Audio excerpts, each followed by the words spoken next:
Bismillahirrahmanirrahim. Kali ini mungkin agak beda ya dengan biasanya, karena kami coba insya Allah mereaksi atas satu buah lagu. Ini sekaligus sebagai bentuk pemihakan dalam tanda petik ya.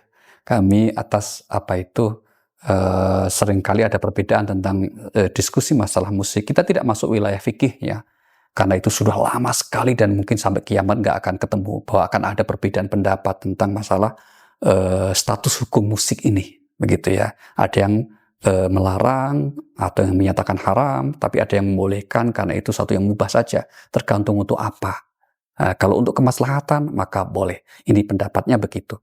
Sehingga kemudian bagi kawan-kawan, bagi sahabat-sahabat, bagi akhifillah yang mungkin menyatakan musik haram, mohon skip saja ya, tidak usah dilanjutkan begitu.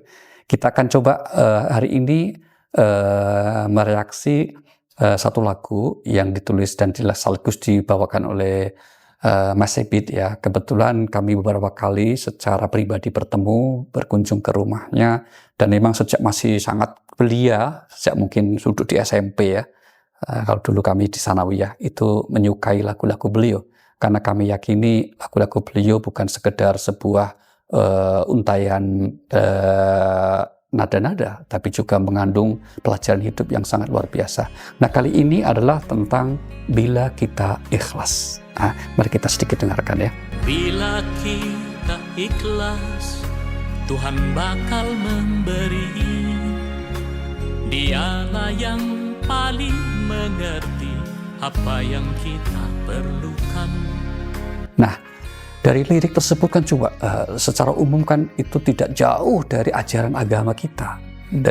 Dan kami meyakini memang Mas Ebit sebagai seorang muslim yang taat, yang baik, pastilah terinspirasi oleh ajaran agamanya, terutama dari Al-Quran dan Al-Sunnah. Di mana dalam lagu itu beliau tekankan kita tidak perlu menjadi kecewa, kita tidak perlu membanding-bandingkan hidup kita dengan orang lain.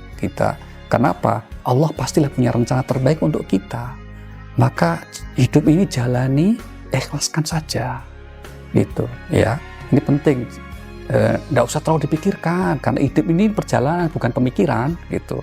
Jadi hidup ini perjalanan, maka jalani saja dan kemudian ikhlaskan gitu.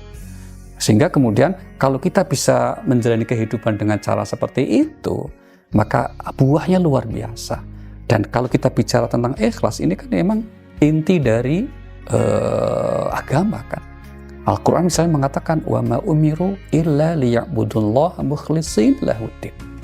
Ya, bahwa tidak diperintahkan dalam agama itu kecuali untuk memurnikan ketaatan kita kepada Allah Subhanahu wa taala. Dalam konteks ini tentu saja ketaatan kita hanya semata mengharapkan ridha Allah, tapi dalam konteks lagu Mas Ebit, ikhlas yang dimaksud adalah sikap ridho, tidak protes dengan rizki yang dibagi oleh Allah, dengan ketetapan Allah, itu maksudnya. Ya, sehingga kemudian tidak perlu harus mencemaskan masa depan, apalagi itu belum terjadi. Dan juga atas masalah yang sudah lalu, ya sudah, semua sudah berlalu, tidak akan kembali lagi sekarang, maka tidak perlu disedihkan juga. Nah, inilah spirit yang utama dari sikap ataupun dari syair lagu tersebut, sehingga mengingatkan kita lagu ini bukan sekedar sebuah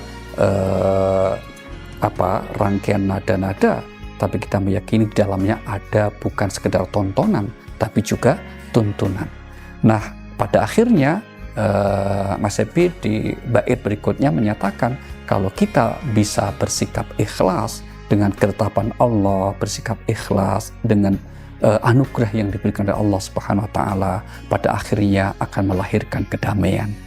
Dan dengan kedamaian itulah pada akhirnya ujungnya akan lahir kebahagiaan. Dan kebahagiaan adalah puncak yang kita dapat rasakan ketika kita bisa selalu bersikap ikhlas. Selamat menikmati lagu ini sebagai sesuatu yang menghibur diri kita, namun juga insya Allah mencerahkan dan menjadi vitamin bagi rohani kita. Oke, terima kasih.